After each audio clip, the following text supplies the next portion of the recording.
हाँ तो सुनिए ना भौजी, और क्या बोल रहा है। सावन में जोगिया बोल रहा है, चिलम से धुआं निकल रहा है। सावन में जोगिया बोल रहा है, चिलम से धुआं निकल रहा है।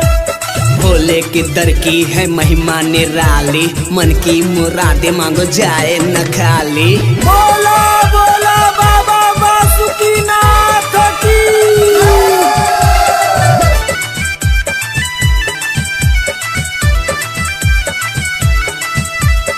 कहतानी संग ही चलब हमहू बाबा धाम जी।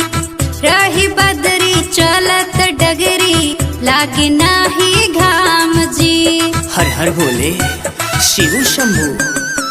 कहतानी संग ही चलब हमहू बाबा धाम जी। रही बदरी चलत डगरी लागे नाही घाम जी। दर्शन करूंगी मन है मेरा, दर्शन करूंगी मन है मेरा। नखरा क्यों कर रहा है? अरे सुन लिए, यही मेरा विचार है।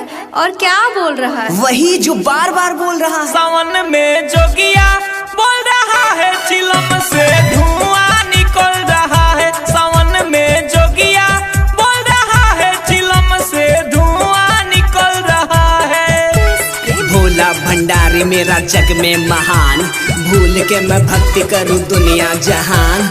जय हो बाबा भोले बाबा, जय हो बाबा। पापा जी भी आ रहे हैं लेके गिरुआ कांवर जी। रामदास राइटर भैया आ रहे हैं भूवर जी। जय हो भोले बम भोले।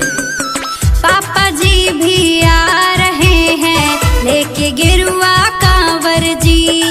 रामदास राइटर भैया आ रहे हैं भूवर जी।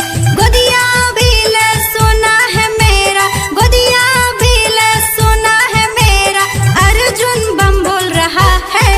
अरे अच्छा तो ही बोल रहा है, और क्या बोल रहा है?